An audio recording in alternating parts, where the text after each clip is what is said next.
The View hosts have got themselves into hot water again after they did the very thing they purport to be against, undermining women's success. Joy Behar stunned viewers when she said Donald Trump's press secretary, 27-year-old Karoline Leavitt, only secured her position because of her good looks. I think she's probably been put in there because according to Donald Trump, she's a 10. You know that's what it is. I want to be clear, though, it's not her first job. It was her first press briefing. She worked in the previous administration. The comment was bizarre, especially coming from Joy Behar, who is as woke as they come and positions herself as a champion of feminism. This online commentator said, disgusting Joy Behar of The View accuses Karoline Leavitt of being hired only because Donald Trump thought she was a 10. The latest drama surrounding The View is a brutal reminder of the dangers of underestimating guests, especially when they're as unapologetically bold as Karoline Leavitt. This young conservative political strategist has been making waves, and the show's hosts didn't seem ready for the heat she brought. It all started when Joy Behar, with her signature smugness, tried to dismiss Leavitt as unqualified, implying she only made it this far because of her looks. It didn't take long for viewers to realize The View had crossed a line again. But Karoline wasn't about to take the jab lying down. Instead of letting it slide, she clapped back with a response that not only shut Behar down, but also exposed the hypocrisy behind The View's so-called feminist stance. Talk about the fact that Democrats have been labeling President Trump a to democracy for the better half of 10 years. Let's talk about how they have compared him to one of the worst mass in the history of the world, and that Kamala Harris and Joe Biden weaponized the court system and the justice system in this country against Donald Trump in an attempt to imprison him. He sat through a courthouse for 7 weeks this past year, and the Democrats were hoping he would go to jail for it. That is real political that has led to 2 heinous attempts on President Trump's life that by the grace of God, he was able to escape, and he is here with us today. So yes, President Trump knows a little bit about political because he's experienced it himself. And talking about the tragic realities of war that Liz Cheney and her father Dick Cheney have got this country into is not political. It's talking about the reality of the foreign conflicts that the Washington, D.C. establishment have sold out young Americans to for decades. Instead of caving to the usual elitist snark, Leavitt did something many before her failed to do. She pushed back, and she did it with a mix of sharp intelligence, unshakable poise, and, most crucially, undeniable facts. The moment Behar made her dismissive jab, Leavitt made it clear her success had nothing to do with her looks. It was all about years of hard work, in-depth political expertise, and a mastery of communication, the very qualities that made her a real threat to The View's panel of so-called intellectuals. Leavitt didn't hesitate to call out the absurdity of reducing a woman's accomplishments to her appearance, especially coming from a show that constantly preaches female empowerment. The hypocrisy was glaring. The View claims to uplift women, but the moment one doesn't fit their left-wing agenda, they tear her down in the same way they pretend to oppose. And trust me, the irony wasn't lost on anyone watching. No, please. His opponents are saying to this very day the same rhetoric that led to those 2 attempts. The second attempted on President Trump's life echoed the sentiment that President Trump is a democracy. And if you're a deranged lunatic and you're mentally ill, you will believe that lie, and yes, you will take political like we have seen in 2 instances against President Trump. Last week, Tim Walz and Kamala Harris said that everyone who showed up to President Trump's rally at Madison Square Garden was a That's despicable, dangerous, divisive rhetoric that is spewed by the Democrat Party every single day. And I'm so sick and tired of the media pointing the finger at Donald Trump and saying that he is sowing division in this country. He is not. The media is for pushing hoaxes like the one that you all pushed today, and the Democrat Party is for pushing lies about him. But the good news is Americans don't buy it. And that's why today in 2024, President Trump is more popular than he has been since 2016, because people don't trust the media. Let's cut to the chase. This wasn't just about Joy Behar's petty remark. It's part of a much larger pattern we see time and time again. Whenever a young, articulate conservative woman starts making waves, the media rushes to undermine her. We've seen it with Kayleigh McEnany, Sarah Huckabee Sanders, and Elise Stefanik. The second a woman doesn't fit into the left's neat little box, the narrative changes. She's suddenly not accomplished, not serious, just a token, just eye candy for the men around her. And that's exactly what The View tried to do here. Throw a lazy, sexist jab, expecting no one to push back. But this time, it backfired in a big way. Leavitt didn't just call out the double standard, she made sure Behar and the panel knew her success was built on hard work and merit, not privilege or connections. Unlike The View hosts, who've built careers by talking over people and pandering to an already agreed upon audience, Leavitt earned her spot in the political world. She didn't stop there. She reminded them of something they missed entirely. While they're sitting around gossiping and throwing cheap shots, she's out there shaping political conversations and actually making an impact. Leavitt isn't just another talking head on daytime TV. She's contributing to the larger political discourse. And it didn't take long for that moment to explode online. People from all sides of the political spectrum flooded social media, calling out The View for its glaring hypocrisy. Clips of Leavitt shutting down Behar's condescending remarks spread like wildfire, with viewers across the board agreeing that not only was Behar's attack uncalled for, but it was also self-defeating. Even those who didn't align with Leavitt politically had to admit she'd exposed a major flaw in The View's so-called mission to empower women. This moment was a sharp reminder that when it comes to political discourse, The View isn't about lifting women up. It's about silencing the ones they don't like. Because she said something yesterday that really pissed me off. And that was, she said, there will be no wokeness here. Oh, yeah. Let me explain something to you. Because without that wokeness, you might not have that job. Yeah. Because women were not invited to that table. Mm-hmm. Women were not invited to many tables in this nation. The reason we fought and busted our behinds to make sure that you didn't have to worry about this. And now to hear you talk about it and to hear anybody talk about the wokeness was put in place for a reason, because Black people couldn't get into colleges. The View loves to talk about empowering strong, independent women, but only if they stay within the show's narrow, left-wing agenda. The second a woman challenges their views, she's reduced to just a pretty face, who doesn't deserve a seat at the table. If that wasn't bad enough for The View, their attempt to take down Leavitt backfired in the most spectacular way. Behar's petty jab wasn't just cruel, it revealed a deep insecurity among the panel. Rather than engage with Leavitt on her political stance, they defaulted to shallow personal attacks, showing they had no real counterpoint to her arguments. Instead of addressing her ideas, they fixated on her appearance, making themselves look weak and petty. It was a textbook case of projection. Rather than acknowledging that a young conservative woman had earned her success through merit, The View tried to spin the narrative to fit their own ideological box, but this time, no one was falling for it. Because women could not get into the colleges they wanted to go to. This is all women.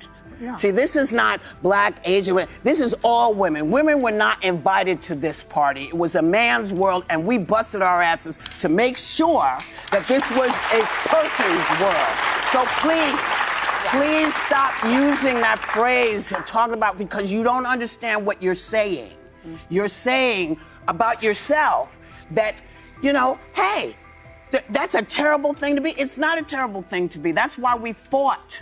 That's what we were fighting for, so that you could stand in that podium, so that Catherine Jean-Pierre could stand at that podium. So women of all kinds of colors and ilks, wherever they came from, whatever their belief system was, they had the opportunity to bust down that door. Behind closed doors, sources at ABC are reportedly saying the backlash was worse than they anticipated. Executives, already fed up with the show's constant stream of controversy, are now questioning whether Joy Behar, a longtime fixture on The View, is doing more harm than good. Sure, The View thrives on stirring up drama, but there's a fine line between being provocative and crossing into problematic territory. And this time, the show definitely crossed that line in a way the network can't just ignore. What really turned this into a disaster, though, was how Leavitt responded. She didn't play the victim or whine. She seized the moment to show exactly who she is. She stood her ground, spoke confidently, and proved why she belongs in the political conversation.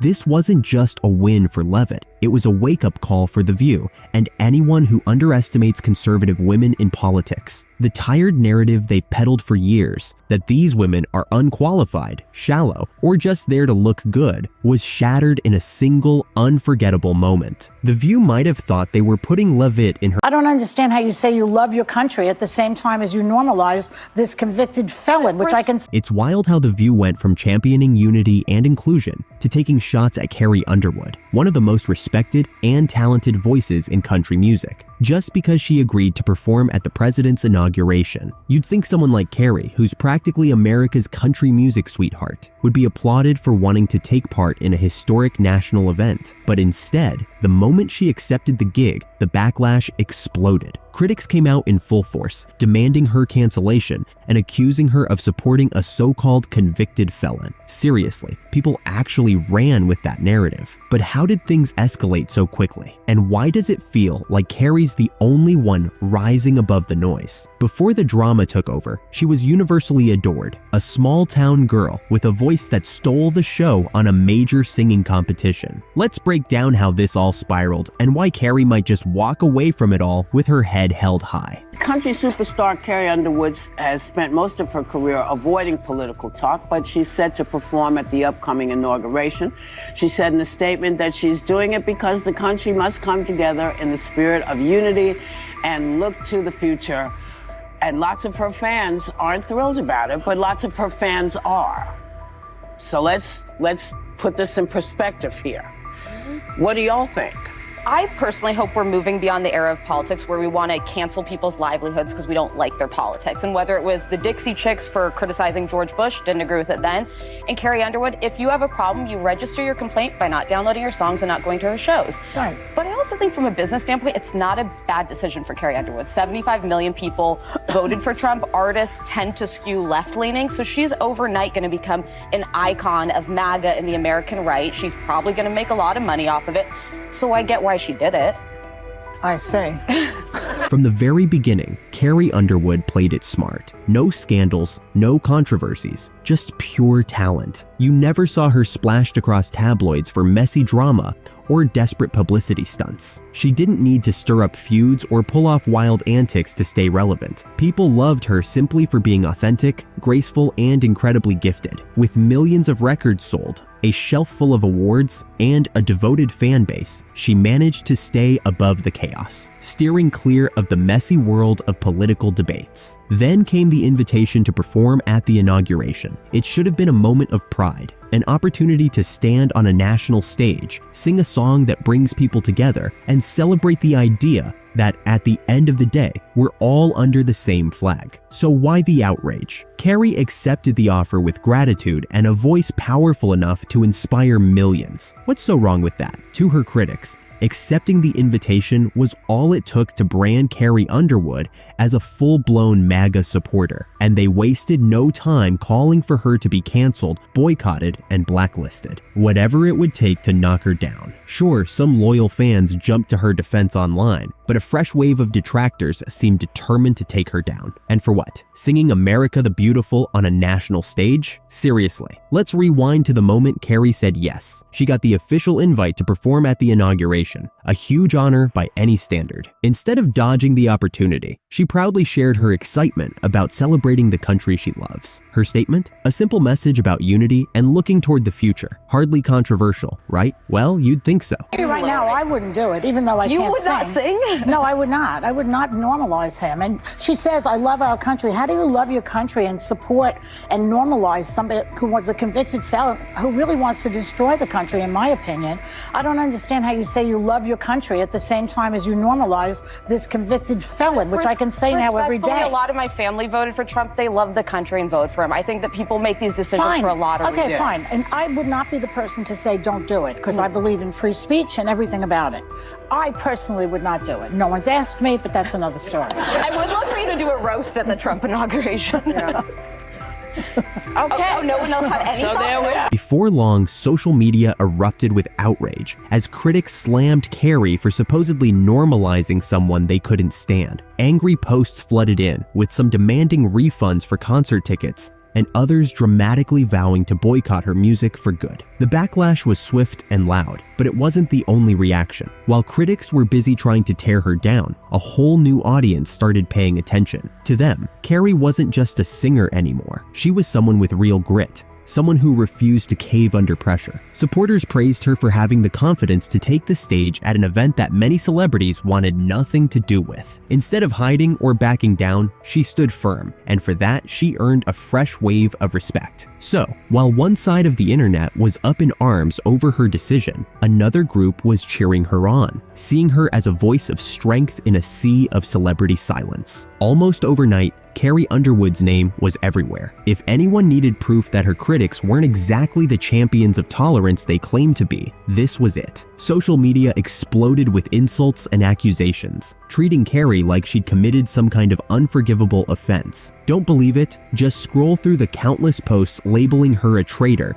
a sellout, and a puppet for the establishment, all because she chose to perform at a national event. You'd think she had done something outrageous, rather than simply celebrating a historic moment. And of course, The View wasted no time jumping into the fray. Some of the hosts, known for their sharp criticism of anyone who doesn't align with their views, eagerly joined the pile-on, scolding Carrie as if she had betrayed them personally. But here's the part they're not talking about. Carrie isn't alone in her beliefs. Enter John Rich. The country star took to social media to back Carrie up, calling out his fellow artists for their silence. He didn't hold back, essentially saying, if you really care about this country, why are you letting Carrie take all the heat? Step up and speak out. His message struck a chord, making it clear that Carrie wasn't the only one willing to stand by her convictions. While some in the music industry chose to stay silent, worried about losing lucrative endorsements or upsetting politically charged record labels, Carrie Underwood didn't play it safe. She stood front and center, proudly expressing her love for the USA.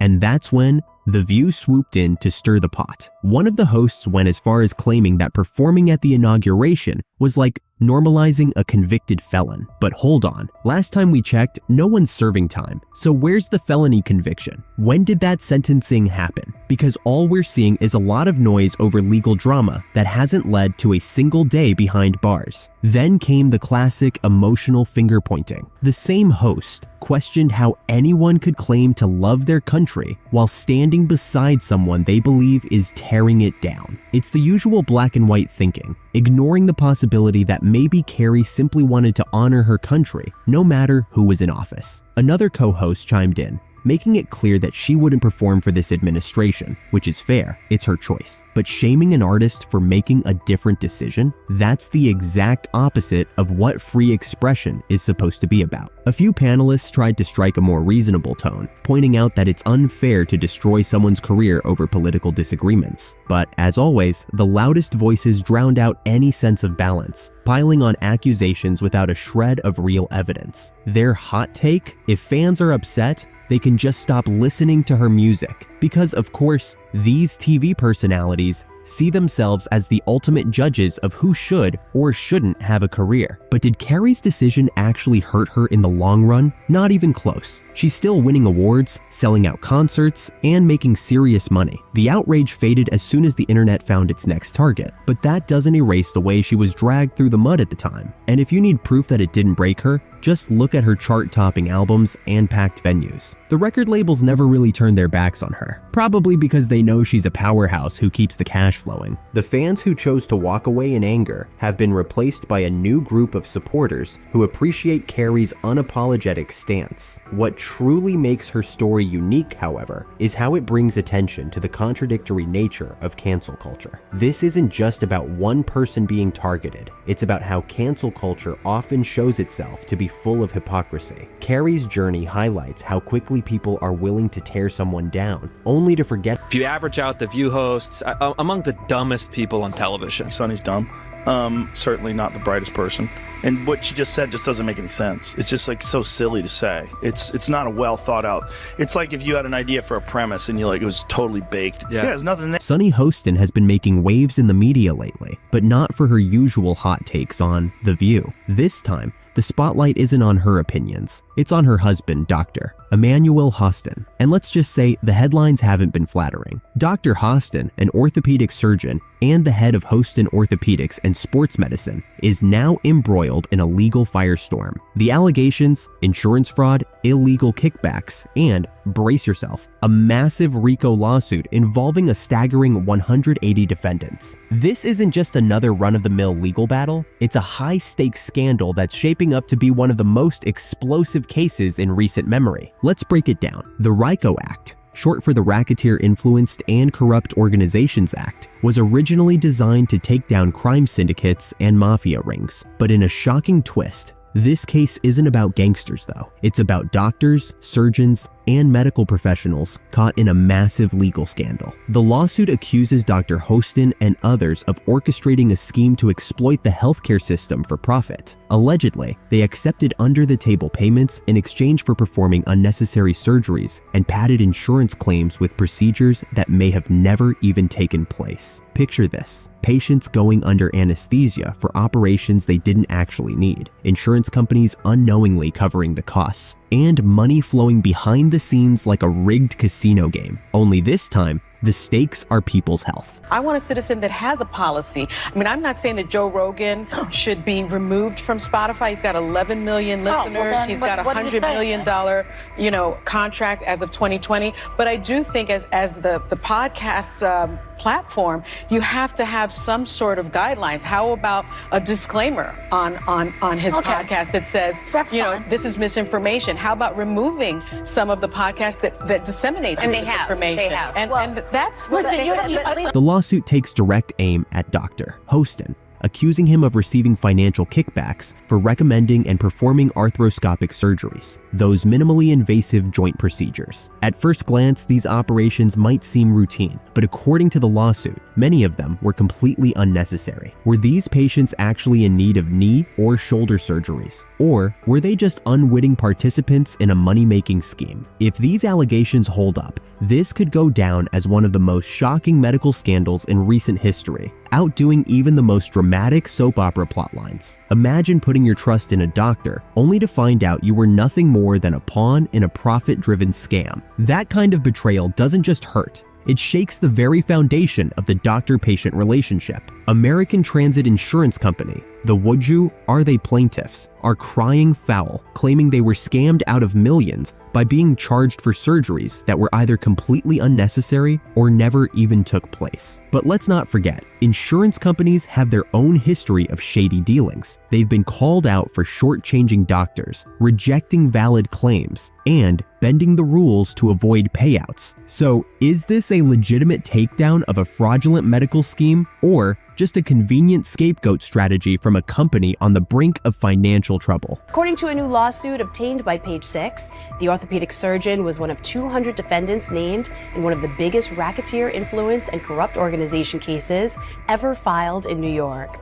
Emanuel was accused of federal insurance fraud and, quote, getting kickbacks by performing surgery and billing a company that insured taxi companies. And Dr. Houston's lawyer, Daniel Thwaites, didn't hold back in his defense. He slammed the lawsuit as baseless, accusing ATIC of using it as a desperate attempt to recover their financial losses. Thwaites flipped the script, making Attic the villains in this drama, a classic courtroom move to shift the blame onto the accuser. And as if things weren't heated enough, enter Joe Rogan. The podcast mogul and media critic wasted no time calling out The View for what he saw as blatant hypocrisy. Joe Rogan didn't hold back, pointing out how Sunny Hostin used to throw shade at others, acting as though she had all the medical answers because her husband is a doctor. But here's the twist. While she was playing the role of moral authority, she may have been well aware of her husband's questionable dealings. Rogan's comments raised serious doubts about the sincerity of her outspoken stance on various issues. Rogan's sharp critique adds fuel to an already burning fire, making it clear that hypocrisy in the public eye doesn't go unnoticed, especially when personal ties to a major scandal are involved. This adds another layer to the already complex drama surrounding Sunny Hostin, forcing the public to reconsider her. And black people can't afford to indulge rich white people's need to endlessly flagellate themselves. They just want prices to go down and good jobs and the police when you call them. Well, if he's right, then why didn't people vote for the former prosecutor who actually had policy plans to help the working class? I mean, Bill Maher is done with the woke. calling out all of the woke ideologies as if it's his full-time job. His latest target, none other than Whoopi Goldberg. Let's face it, she's been providing plenty of material thanks to a string of awkward and controversial statements since 2022. But Maher didn't just disagree with her. He dissected her argument with surgical precision, delivering a verbal takedown so sharp it was like watching a comedy roast meet a heavyweight match. So, what exactly did Whoopi say to land herself in Maher's spotlight this time? And how did his rebuttal shake up the woke crowd? Stick around, we're diving into the details, and trust me, this ride is anything but smooth sailing. We have got to get past this endless, unforgiving, zero-tolerance mindset bent on punishing and disappearing anyone caught saying the wrong thing. The right response to speech you don't like is more speech. Whoopi Goldberg is back at it again, stirring up controversy and facing some uncomfortable truths. And let's just say, it's not exactly working in her favor. If you caught our last video, you'll remember how Bill Maher took apart Sunny Hostin for twisting his words. Well, it looks like the View crew isn't about to let that go without a fight. This time, Whoopi has taken center stage, seemingly determined to fire back and settle the score. Rumor has it that after Sunny struggled to handle Maher's criticism, she decided to bring in reinforcements, none other than Whoopi herself. And when Whoopi stepped in, she didn't hold back, diving in headfirst like she was gearing up for a reality TV showdown no one asked for. And black people can't afford to indulge rich white people's need to endlessly flagellate themselves. They just want prices to go down and good jobs and the police when you call them. Well, if he's right, then why didn't people vote for the former prosecutor who actually had policy plans to help the working class? Typical Whoopi Goldberg, flipping through the usual woke strategies like they're straight out of a playbook. Whenever the conversation starts falling apart, her favorite tactic is to build a distraction and go on the offensive. Bill Maher was making a clear and simple point. Black Americans are looking for better jobs, a stronger economy, and effective law enforcement. Pretty straightforward, right? But Whoopi jumped in with a completely off-topic rant about supporting a former prosecutor with ideas for the working class. Does it connect? Not in the slightest. Does it make sense? Not really. It's like she's tossing ideas at the wall, hoping something will stick. Spoiler, it doesn't. And you better believe Maher wasn't going to let that slide. Border Patrol, and let's tear down statues of Lincoln, and get rid of the police. Just, no. It's not that I've gotten old, it's that your ideas are stupid.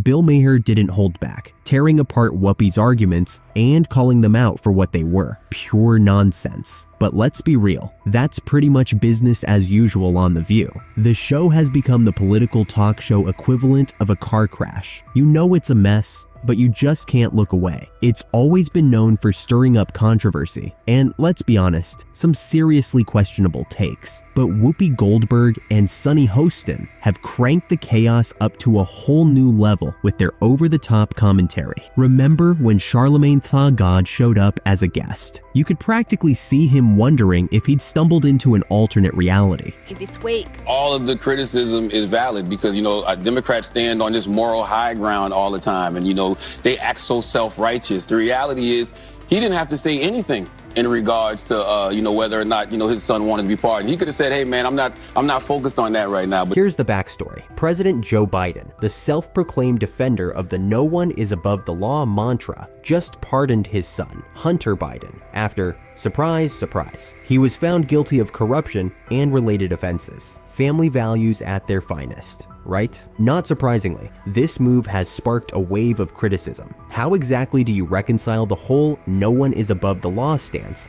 when your own son gets a get out of jail free card? It's like saying justice is blind. Unless your last name is Biden. Hunter's guilt was as obvious as a toddler with cookie crumbs all over their face, yet accountability seemed to conveniently slip off the family agenda. That's exactly the point Charlemagne Tha God was making. If the woke crowd insists no one is above the law, then maybe they should stick to their own standards. Seems straightforward enough, doesn't it? Well, Whoopi Goldberg apparently didn't think so. I'm I'm going to stop you for a second. Uh-oh. Only because you don't know that it was a lie. We don't know why he changed his mind. You really think he just changed his mind over Thanksgiving weekend all of a No, sudden? I'm going to tell you what I think. Okay. Yeah. I think he changed his mind because he got sick of watching everybody else get over. And here we go again. Another cringeworthy moment courtesy of Whoopi Goldberg. This time, she's out here insisting that President Biden never lied when he claimed no one is above the law. Really, Whoopi? Because there's an overwhelming amount of proof, videos, audio recordings, and maybe even some ancient hieroglyphics, showing he said precisely that. This nation was founded on the principle that there are no kings in America. Each of us is equal before the law. No one is above the law. Seeing Whoopi confidently push such an obvious falsehood is like watching someone argue that water isn't wet while standing in the rain. Her mental acrobatics are so wild, they might just qualify her for the Olympics, though odds are she'd stumble over her own contradictions halfway through. Charlemagne's face said it all, pure disbelief, as Whoopi doubled down on her claims. But she didn't stop there. She actually floated the idea that maybe Biden simply changed his mind because he was fed up with people taking advantage of him. Charlemagne was so caught off guard, he didn't even know how to respond. So I'm just going to follow the straight and narrow always, because that's what's expected of Democrats. But that's their fault. They're the ones that they're the ones that go out there and they stand on this moral high ground. Listen, they don't have to do that. I'm a Democrat. The issue with the woke crowd is that they're quick to call out bad behavior, just as long as it's not coming from one of their own. When it's someone in their inner circle, the outrage suddenly fades into weak excuses or a sudden bout of selective amnesia. Naturally, Whoopi and her co-hosts managed to skate by unchecked with Charlemagne in the hot seat. But once Bill Maher caught wind of the situation, he essentially stepped in with a watch this attitude and unleashed one of the most brutal takedowns we've seen in a while. You love to speak truth to power, and we always should, but you have completely lost the ability to speak truth to... Maher couldn't have made his point any clearer. The woke mob likes to position themselves as the ultimate arbiters of truth and morality, but this time, their double standards were laid bare for all to see. Hunter Biden was guilty, no question about it. But because his father is in the White House, he gets a free pass with no consequences. If this were anyone else, the mob would be demanding blood. But when it's one of their own, suddenly, fairness takes a back seat to blatant favoritism. It's hypocrisy at its finest, and Maher was right to call it exactly what it is, a farce. The real question is, how much longer will Americans stand for this two-faced behavior? This isn't just about Hunter Biden. It's about a system that bends over backward for the powerful while punishing everyone else without hesitation. Maher's takedown wasn't just timely, it was a much-needed wake-up call for anyone still holding on to the illusion that we live in a fair system. If we continue to ignore these double standards, we risk losing sight of any real sense of justice.